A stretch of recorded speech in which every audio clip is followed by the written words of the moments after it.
adjourn. All right, good afternoon, everyone. It's almost 7 after 2. I'd like to get the meeting started.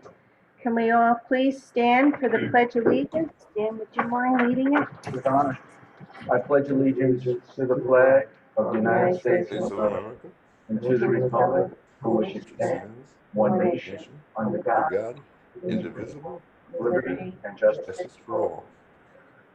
Thank you.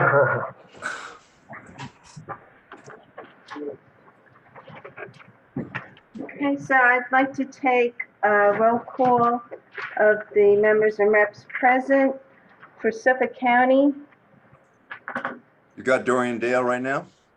Okay. Town of Brookhaven, we have Emily. Yes, Emily Pines, designee for the supervisor. Southampton, Marty Shea here for Supervisor Jay Schneiderman. and Town of Riverhead. Dan McCormick on behalf of Supervisor Yvette Aguiar, who is addressing other town issues today.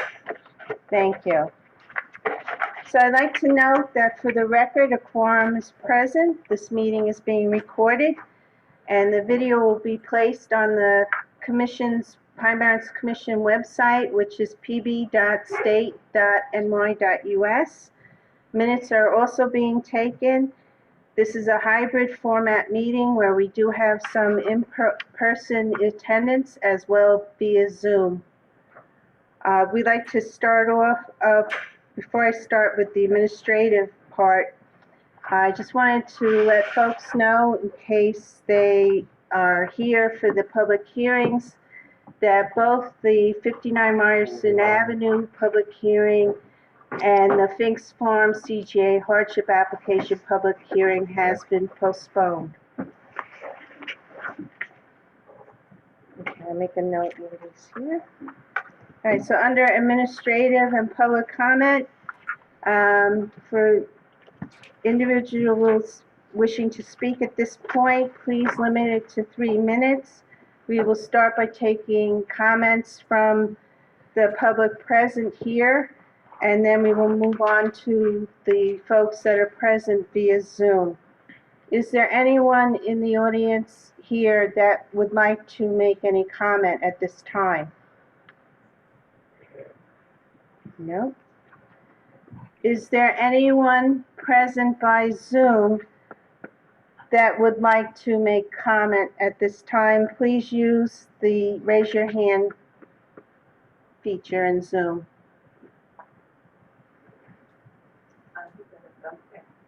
I got a thumbs down? That's an... Oh. Dick, did you want to speak? I guess not. Okay. All right. All right, moving right along then, and we didn't have any folks calling in on Zoom as well. We do have 2 calling. And I don't know if there's a way they can indicate if they would like to speak.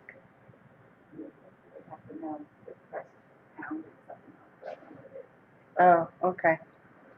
All right, so we'll move on to the minutes for April 20th, 22. I'll make a motion to approve the minutes as written. Okay, just to note that the year on the top of the minutes, there's a minor correction. It says 21, so we'll just change that to 22. Okay, so I'll make that motion to approve the minutes as amended. Is there a second? I'll second. All in favor? Aye. Aye. Any opposed? Okay. Motion approved unanimously. Okay, moving along to item 2, education, science, and stewardship. These are the report outs from the divisions, starting with 2A, the New York Wildfire and Incident Management Academy, update, Ms. Malangoni. I hope I pronounced it correctly. Good. Okay. Thank you. Hello. So the 2021 October Academy, our fall academy, was postponed once again due to COVID and the rising numbers at the time. So I took that schedule and brought it into the 2022 spring schedule. In the fall, we're offering 18 classes. 10 of those 18 classes were held in the spring. And we had 120 students in total that attended. It went very well. We had a good turnout for basically returning back from the COVID saga. We were hosted at the Southampton College in Southampton, and it wound up being really a great facility. It was the first time since 2013 that we've held classes there. We had a total of 12 instructors that assisted with the classes, and a very, very short overhead team that assisted. I'm in the process of planning for the 2022 Fall Academy. We're not 100% sure yet where we'll be, whether we will be allowed back at Brookhaven National Lab, or Southampton University is welcoming us back in there for the fall, so it may look like we'll be back there. But I'll be offering a full schedule again, and we'll keep our fingers crossed for it all to go off. That's all I have. Okay, thank you, Kathy.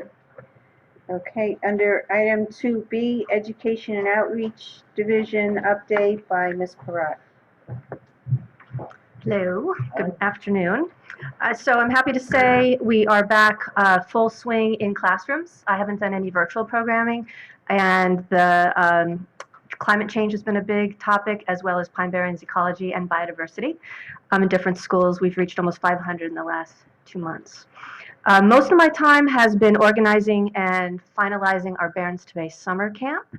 We are currently in conversations with the Friends of Wertheim to confirm some details, but we are completely booked, and we are fully hired, our staff, and we're looking forward to finalizing some details in the MOU so we could get started on this exciting program that I love so much.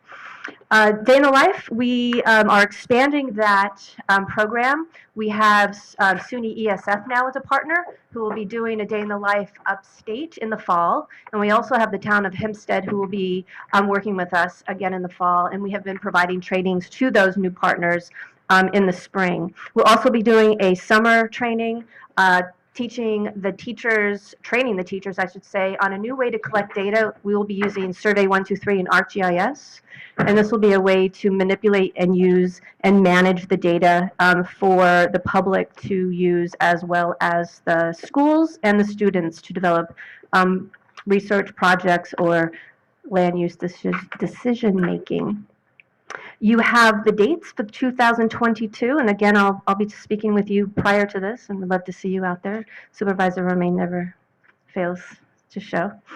And also, I've been spending a lot of time on the Cooperators Luncheon June 3rd.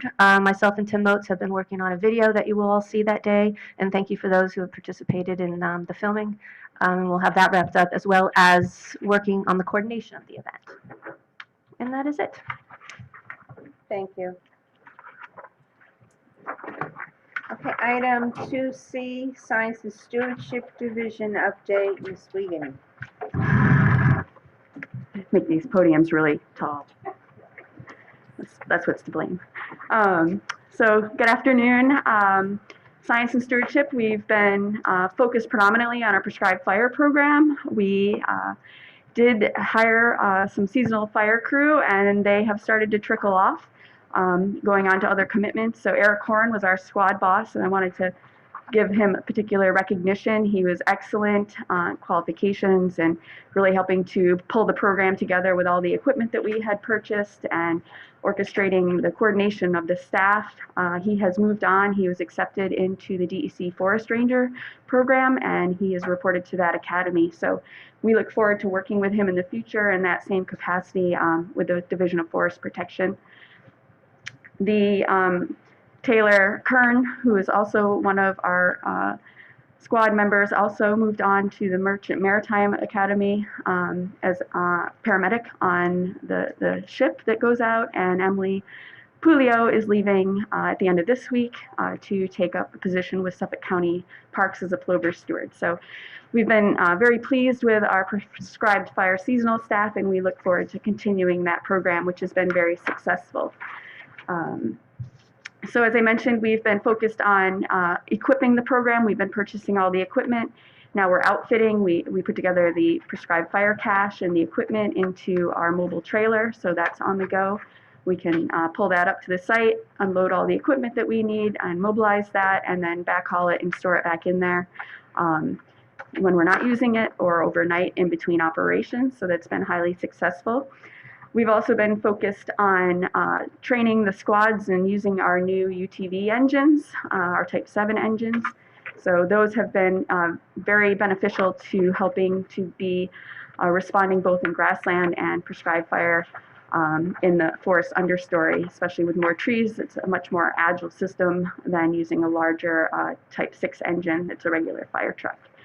Education and outreach, we released a press release to announce the spring fire season and got great coverage from News 12, the East End Beacon, Express News, and the Patch also posted about the operation. So we've been very successful in reaching the public to notify them about the operations, as well as working with members of the public and Civics Homeowners Association to help get the word out in that accord.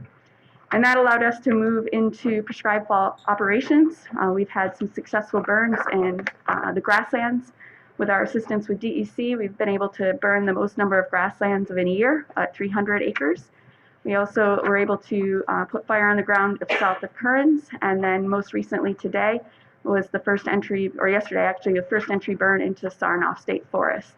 So we've been very successful in that accord. There was a minor escape in the south of Barrens unit 2 weeks ago that was addressed in cooperation with the Middle Island Fire Department. The Rangers had found that escape under regular patrol, and that was addressed immediately. So I can talk about that further if you have any questions, but it shows the inherent challenges and risk of prescribed fire, but it's not something that's unheard of. And it was addressed immediately by the forest rangers under their regular patrol. So community-wise programming, this is to help the public improve their resiliency in the event of a wildfire. We've been doing home assessments. We did 11 of those in the last couple months, and helping wrap up the U.S. Forest Service grant, and the mitigation funding is continuing to be utilized. The last couple things is southern pine beetle continues to expand, outbreaks in Napeag that are being addressed by state parks, and we're also monitoring Rocky Point. Very concerned of its spread into that state forest. And we continue with invasive species monitoring and also encroachment work as well. So does anyone have any questions? Yeah, just a question on the southern pine beetle suppression cutting. Where is that going on? Right now, there is no suppression cutting occurring. We're getting ready for the state to do aerial flight to focus the priorities for management, and then followed up by ground truthing, and then the commission and the DEC staff will commence with the suppression activities. Okay. So, All right. yes. Thank you. Any other questions? Okay, thank you. Thank you, Polly. Okay, item 2D, prescribed fire insurance. I provided in the e-packet a draft resolution to renew the prescribed fire insurance. Make a motion, move the draft resolution. Is there a second? I'll second that motion. All in favor, say aye. Aye. Any opposed? Okay, motion carries unanimously.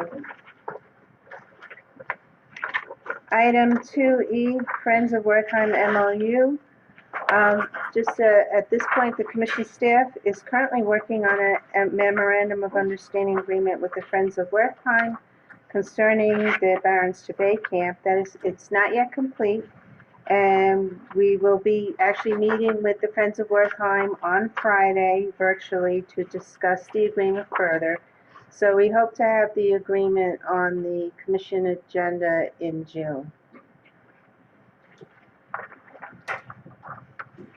So item 3, Planning, Land Use, and Pine Barrens Credit Program.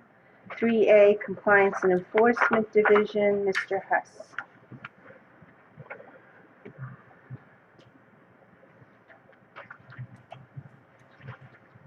Afternoon. Good to see everybody again. Yes, after an active 2021, we had 71 complaints, and 35 of which were dumping investigations, and we collected over $35,000 in penalties for dumping that year, which was great, working with our partners in the LEC, the Law Enforcement Council. Many of them settled by the DEC by consent order, and a few in court. But it's a very successful program. It continues to work. We have already documented a half dozen dumping cases this year that are being investigated again by our law enforcement partners.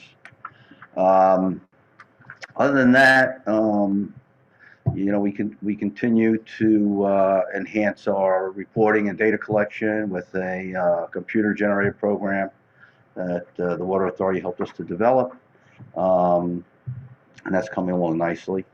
And we've had about 16 complaints already this year, different ones, about a half dozen dumping complaints. So we continue to coordinate our clearing investigations, development investigations with the towns, primarily in Brookhaven and Southampton, one or two in Riverhead. And we continue to meet with our LEC members and keep the ball rolling on the issues that I know are of importance to all of you. So, Ed, Mr. With these Supervisor. dumping complaints, I understand that these people have found, I assume it's a district court violation or justice court if it's out east. None of it's a Supreme Court action, is it? No. Okay. So that's how you collect the fines. Is there any requirement for the offending parties to clean up the dumping that they've created? Often, yes. And that's part of the settlement. Quite That's often. part of the settlement. Yes. So they'll pay a fine and they'll have to go back and clean And it up. obviously, Not always, but most of these you don't catch them in the act. exactly. So how do you track down the people that do the dumping? Well, Without revealing any of your secrets. You examine what was dumped there and see if it can be traced to a source. Is that yes. fair to say? Yes, and surveillance also. What? Among Sir. other methods. Among many other methods, okay? Yes. My concern, obviously, is that I believe that dumping will begin to grow exponentially. As you know, the Brookhaven landfill is closing.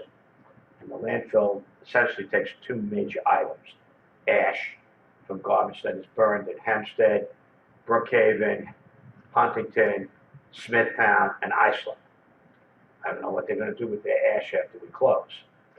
And the second, and by far the larger item, is construction debris, which comes as far west from New York City. Many of those are going to be looking, because there's only one other place that takes construction debris on Long Island, which is 110 Standard Gravel. No. So that is going to put the construction industry in a quandary, because they'll have no way to dispose of construction debris. Yeah, we're well aware. We see it now. Mostly to small Small guys, right? but there may be But- larger guys that they have no place to go. We've had a couple of large ones that we've missed. We had one large one I remember, a roll off that we got. So yeah, we're well aware of this, and I know you brought it up before, and it's important to us. It's as well. concerning to me because I believe that dumping, being the cheaper way to go, will be attractive to many, but particularly after the Brookhaven landfill closes, that will be problematic for many of them. Yep. Yeah, and there's been some major cases on this in the past, as you know, with the state conservation investigations, working They with got the guys on DA. both sides with you. Exactly. So, they stick in our mind, Roberto Clemente and some of the others. So, they're kind of hiding it in plain sight. I like to think that that's decreased now because of that. One of the things that I'm certainly prepared to do, because most of it happens in Brookhaven, less so in Riverhead and Southampton. What I'm certainly prepared to do is go to one of your law enforcement council meetings and talk about staffing and coverage to ensure that dumping does not grow exponentially in the future. Mm-hmm. So Yeah, and that would be great. And certainly any support for filling vacancies like at the state levels that really are the forefront of the solid waste issue. And there are some shortcomings there with Well, the shortcoming manpower. is we don't have a regional plan. The state DEC has not provided a regional plan for solid waste disposal for Long Island, which Okay. is a huge shortcoming. Yes. They'd rather be regulators than innovators, but that's another story for another day. Okay. Good topic. But we'd love to have you at the. I'd love to attend, because I see this as a problem that will confront the Pine Barrens in the future. Yeah, we have one in June, I believe. I'll Great. send you the date. Please send me something. Appreciate that. Yeah, can I also suggest among those who you should probably include under the previous Suffolk County DA, an environmental crimes unit was established, particularly in the face of the Roberta Clemente dumping, and I would conjecture that DA Tierney has continued that. So you should probably reach out and certainly include them, because after all, they're countywide, so this is something they can oversee. I was definitely involved for District Attorney Tierney. He has shown that he will be very aggressive in prosecuting environmental crimes. I think they still have a unit, environmental crimes unit. Yes, he does. Yes. Yeah. That's a good suggestion. Called Beast. Beast? Yep. Okay. I'm more like a wildlife. Yeah. No, that's good. And we have had success with working with that office in the past, so that's a good suggestion. We haven't really touched base with them recently. Okay. Thank you very much. Thank Tim, you. Excuse me, Tim, just on a lighter note, but following up on the dumping and the wildfire stuff, do you have any plans to do sling lift training or water bucket training with the Army Corps? No, we haven't done that recently. The last time they were reached out to, they're very busy with other things and shorthanded, as I recall. That was about when I started here. So Usually what happens is that they get deployed a lot. And That was the problem, it's sort of yeah. a joint effort between the LEC and the Wildfire Task Force. Mhm. But it has been a number of years that I can recall that we've had the water bucket training.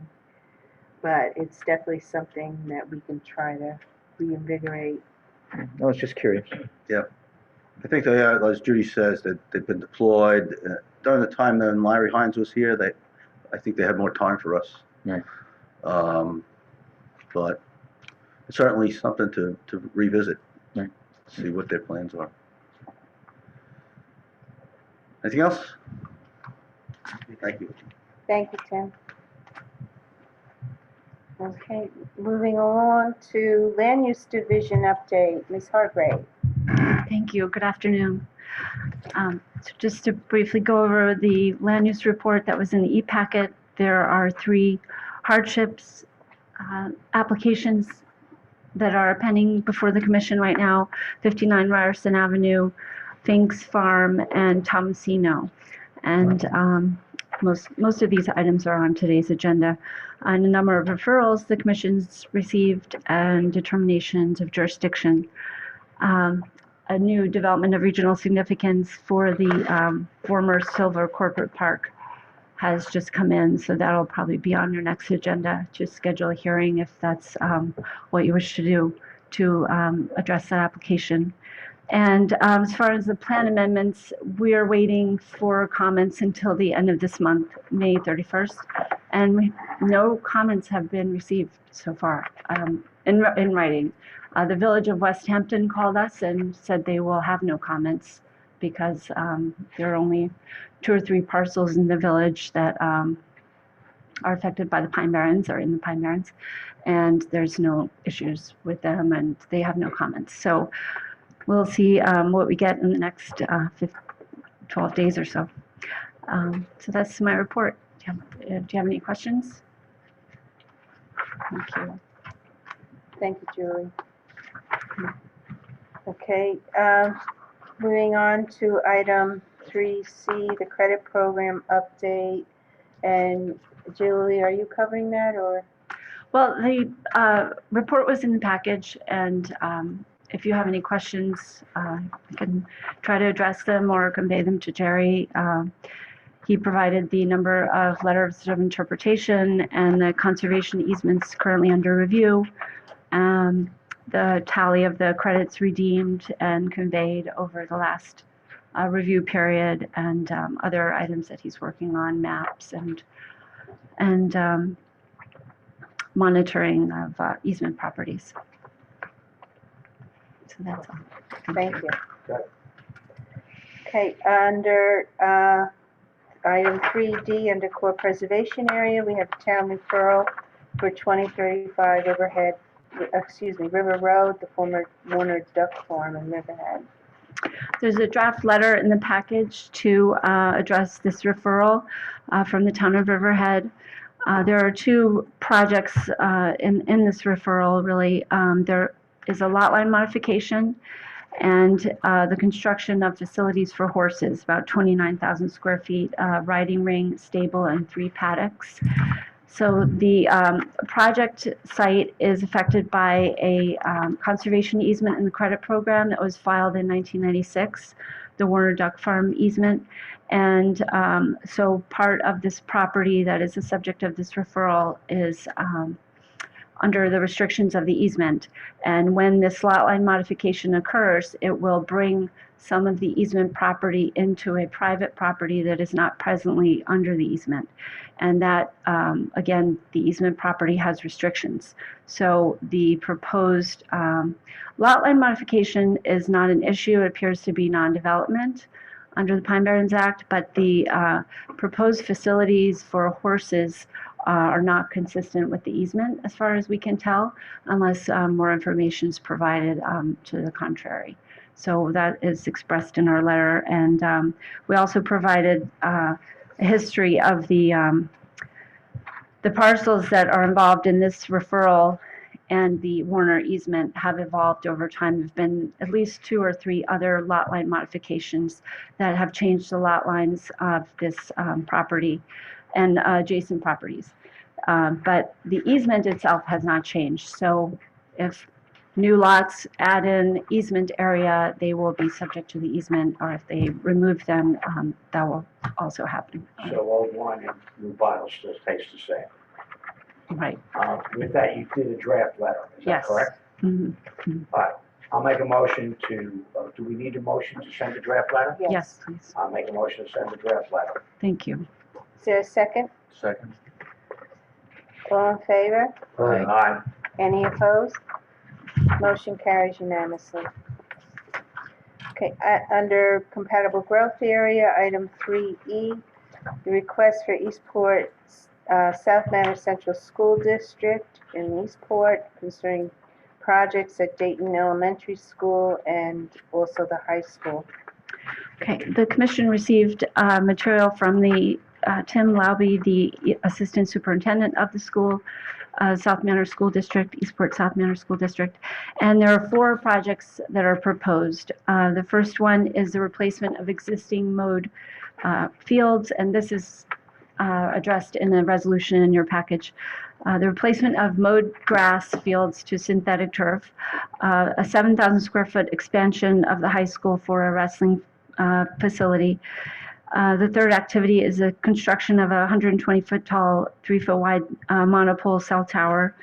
And the fourth activity is construction of solar carports on the parking lot at both schools. So we have reviewed these items, and 2 of them appear to be non-development: the replacement of the mowed fields to turf, synthetic turf, and the solar carports. Those would be non-development activities, and the construction of the cell tower would be is development. And the commission has determined that construction of cell towers in the compatible growth area in the past, we've had a number of them on other project sites. That's development. And then The other item that's development is the construction of the expansion of the high school. But that only means that the project site has to conform to the Pine Barrens land use plan. And from our review of this material, it does. There's no removal of vegetation for this project, any of these projects, and there are no other standards that are exceeded. So the projects could go forward. I think the school is present today, maybe on Zoom. I'm not sure if you see them. Oh, they're in the back. Oh, And in person. you've drafted a letter as to the determination of the Pine Barrens Commission. Yes. Okay, I'll make a motion, move that we send that a letter of determination to the Eastport South Manor School District. I'm sorry, it's a resolution. Excuse me? It's a resolution. I'm sorry, it's not a letter. It's a resolution. Yes, I thank move the resolution. Okay. Thank you. Is there a second? Second? All in favor? Aye. Any opposed? Motion carries unanimously. Question? Yes. Julie, on the AstroTurf, I'm sorry, the conversion of the lawn to artificial turf. Fields are pervious. Is the artificial material pervious? It is, so it continues to drain through into the aquifer. Yes. End of question. There's actually a sand base right underneath the turf. Right, but it's not lined. Okay. So item 3F, 59 Ryerson Avenue Subdivision, CGA Hardship Waiver, request for adjournment and extension of decision deadline. Julie? Yeah, the applicant has requested a 60-day extension, so this public hearing would occur on July 20th. And we are in the process of getting an extension of this decision deadline because I think that was the decision deadline before this extension or adjournment. Do we need So- a resolution for that? To accept the adjournment, yes, please. Okay, I make a motion to adjourn the hearing and to extend the decision deadline for 59 Ryerson Avenue, Mattville. Do I have a second? I'll second that motion. All in favor? Aye. Any opposed?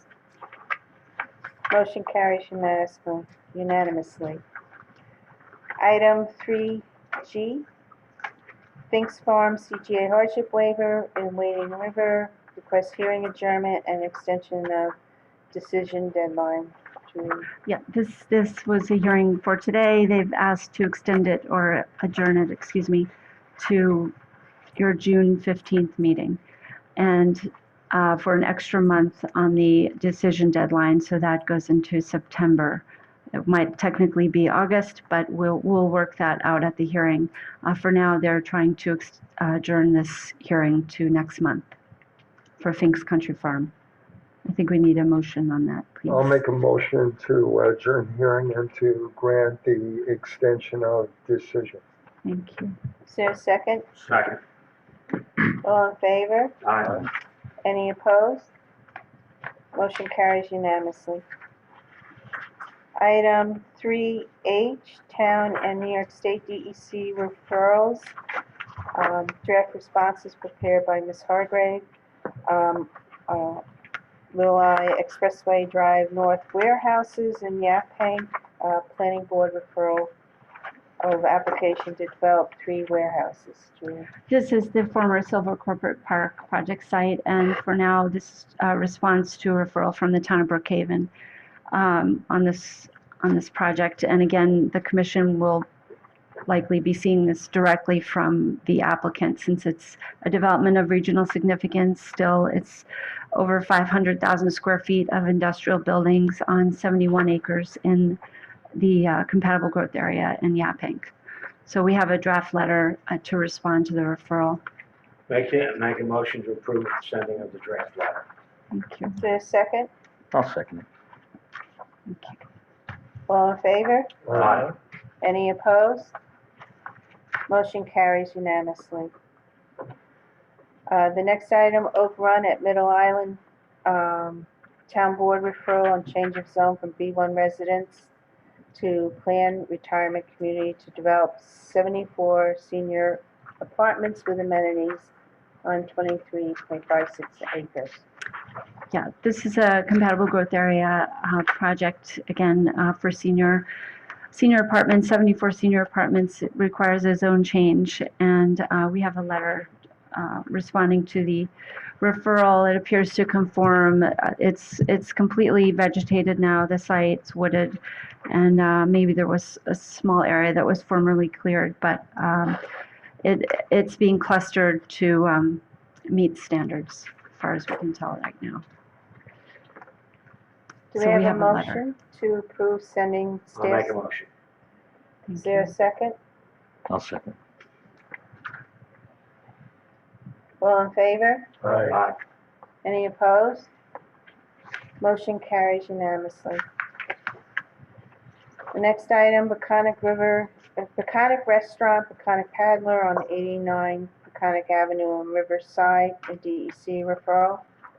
Julie? This is a referral from the DEC. It's a 1-acre site. I'm sure many of you are familiar with it, the Peconic Paddler in Riverside, on the south side of the river, Peconic River. And there's a proposal for really a 2-phase development from what the referral explained.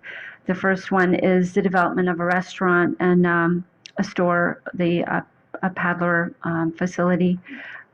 And that would be about 4,000 square foot building and parking lot. And the second phase is a hotel. But that appears to not have been analyzed yet.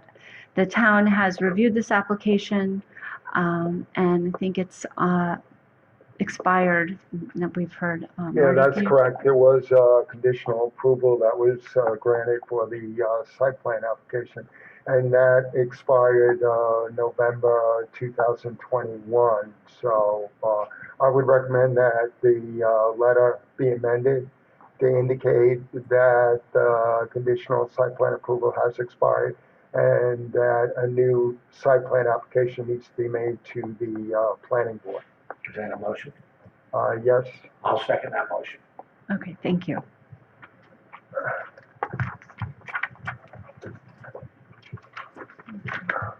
Thank you.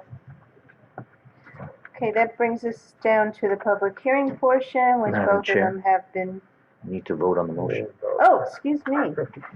Pardon me. We have a motion, we have a second. All in favor? Aye. Any opposed? Motion carries unanimously. I was zipping right through there. Thank you. Okay, that brings us to the public hearing portion. They both have been adjourned.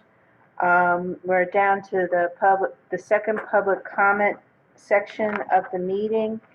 Is there anyone present, and I just see Tom Casey, anyone present that would like to make any comments at this time? No? Okay. Anyone on Zoom that would like to make any public comments at that time, please raise your hand. Use the raise your hand feature.